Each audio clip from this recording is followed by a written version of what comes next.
Hello नमस्कार सत श्री अकाल अस्सलाम वालेकुम। कैसे हैं जनाब? नमस्ते सलाम। जी हाँ साथियों, नमस्ते सलाम क्यों बोल रहा हूं? क्योंकि जेरूसलम पोस्ट जो है, जो इजराइल का बड़ा महत्वपूर्ण एक न्यूज़पेपर है, प्रमुख मान लें आप, उसने फ्रंट ब्लो अप दिया है नरेंद्र मोदी जी का और साथ में लिखा है नमस्ते सलाम, क्योंकि यहूदी भी सलाम करते हैं, SH से प्रोनाउंस करते हैं। Welcome Modi, front page ahead of PM's visit. और इस विजिट के बारे में आगे बताऊं, कैसे कांग्रेस के पिछवाड़े में आग लगी होगी है वो बताऊं, बेंजामिन नेतन्याहू जी के दिमाग में क्या कुछ प्लान चल रहा है जो उन्होंने कहा है अभी पूरा नहीं खोलूंगा, उसके बारे में बताऊं, जिसको उन्होंने एक हेक्सागन प्लान बोला है जिसमें 6 साइड होती हैं।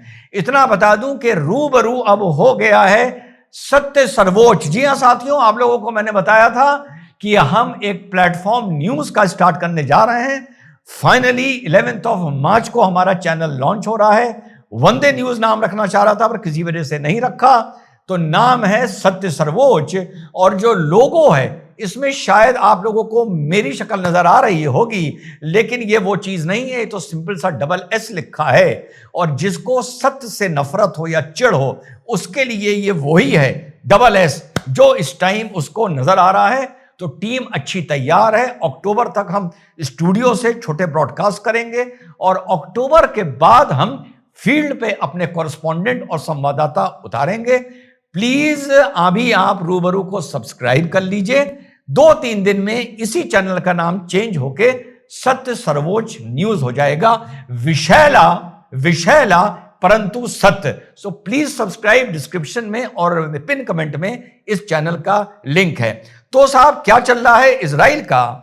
Ahead of the visit, Israel's leading English language newspaper, the Jerusalem Post, featured PM Modi on the front page, hailing the boost in ties between India and Israel. The newspaper's editor-in-chief Zafika Klein took to social media, in which the headline "Welcome Modi" stands out, along with Namaste and Shalom.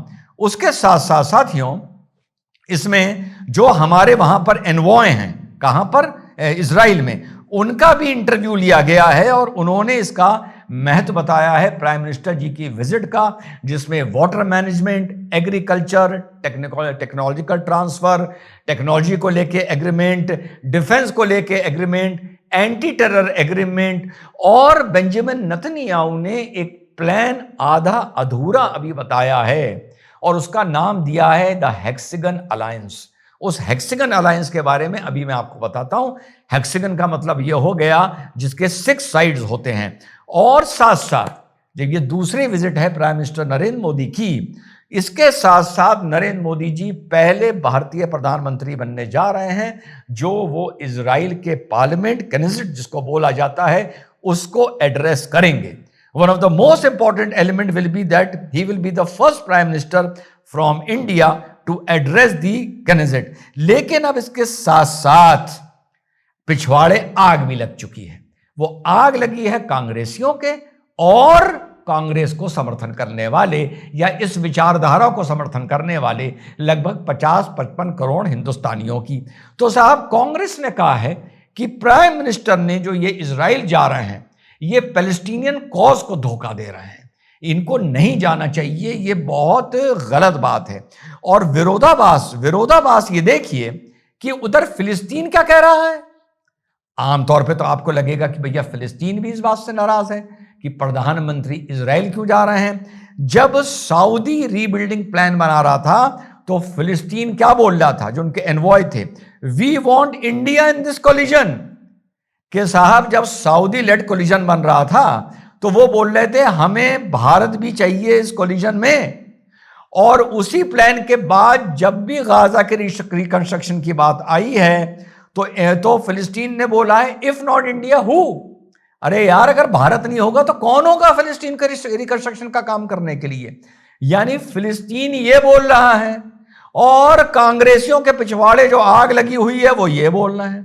और साथ साथ latest जो अभी board of peace बनाया है Donald Trump ने, उसके लिए भी फिलिस्तीन के एनवॉय ने यह बोला था कि हम चाहते हैं कि इसमें भारत हो, क्योंकि हम चाहते हैं कि हमारी फिलिस्तीन की और इजराइल की बीच में जो भी कल को कोई समझौता निकलेगा, ये वही मुल्क निकाल सकता है जिसके दोनों से संबंध अच्छे हों। और वो मुल्क कौन है? वो मुल्क भारत है। ये मेरे शब्द नहीं हैं, ये फिलिस्तीन के इन्वॉय के शब्द हैं। और उसने ये भी बोला था कि हम भारत की सिक्योरिटी एंड स्ट्रेटेजिक नीड्स को समझते हैं और भारत के जो इजराइल से बहुत अच्छे संबंध हैं, इससे हमें कोई प्रॉब्लम नहीं है, बल्कि आने वाले वक्त में हमारा फायदा हो सकता है। यह बोल रहा है फिलिस्तीन का एन्वॉय। और मातम इस देश को दीमक बनकर चाटने वाले और देश की जड़ खोदने वाले यह बोलते हैं कि भारत और फिलिस्तीन के आपस में संबंध कैसे अच्छे हैं। अब यह हेक्सागन प्लान क्या है? बेंजामिन नेतन्याहू ने कहा है कि मेरे दिमाग में एक प्लान चल रहा है जिसमें इंडिया होगा। बड़ा अजीब बात है ये। अरब कुछ मुल्क होंगे, कुछ मुल्क अफ्रीकन कुछ मुल्क होंगे, मेडिटेरियन के कुछ मुल्क होंगे जैसे ग्रीस और साइप्रस। ग्रीस और साइप्रस से कुछ याद आया? तुर्किया से इनकी जो ठनी रहती है, ग्रीस और साइप्रस। और एशिया के कुछ क्षेत्र होंगे। यानी एशिया, भारत को उसने एशिया में नहीं गिना है बेंजामिन नेतन्याहू ने। यानी इंडिया अलग है, अरब अलग है, अफ्रीकन नेशन अलग है, मेडिटेरियन नेशन अलग है और एशिया के कुछ नेशन अलग हैं। इसी से आप समझ लीजिए कि भारत का महत्व क्या है। भारत को एज एन इंडिविजुअल नेशन गिना जा रहा है इजराइल की नज़रों में, नेतन्याहू की नज़रों में, और ना कि एक रीजन। और साथ ही साथ ये भी कहा है कि ये शिया एक्सिस यानी ईरान का एक्सिस और रेडिकल सुन्नी एक्सिस के खिलाफ ये गुट खड़ा होगा। और अभी मैं पूरी बात डिस्क्लोज नहीं कर रहा हूं।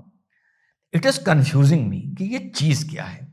ये चीज क्या IMEC जो India middle east European economic corridor था, उससे जाके मिलती है कि भारत से सामान सीधे सऊदीया UAE जाएगा, वहां से ट्रेन से जाएगा, वहां से इजराइल जाएगा, इजराइल से फिर यूरोप के लिए निकलेगा।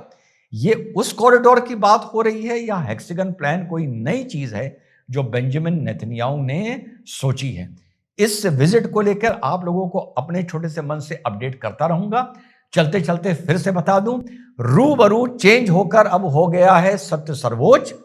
सत्य सर्वोच्च का जो लाइव सेक्शन होगा उसमें डॉक्टर रिजवान रूबरू का एक प्रोग्राम आता रहेगा, जहां हम कल भी मिले थे, कुछ दिन का गैप हो गया था। फिलहाल हम स्टूडियो से ऑपरेट करेंगे। अक्टूबर के बाद हम संवाददाता इसमें भेजेंगे। यस, उस तरह से हम इस न्यूज में तमाशा नहीं करेंगे जो तमाशा हम अभी देखते आ रहे हैं। लेकिन प्लीज मैं आपसे कोई डोनेशन कोई नहीं मांग रहा हूं। जितना पैसा लगा है पूरे चैनल पे हमने लगाया है। सब्सक्राइब तो आप कर ही सकते हैं, डिस्क्रिप्शन में लिंक है और पिन कमेंट में लिंक है। सब्सक्राइब करके जल्दी से जल्दी इसको 1 लाख सब्सक्राइबर्स पहुंचा दीजिए। जय हिंद, वंदे मातरम, खुदा हाफिज।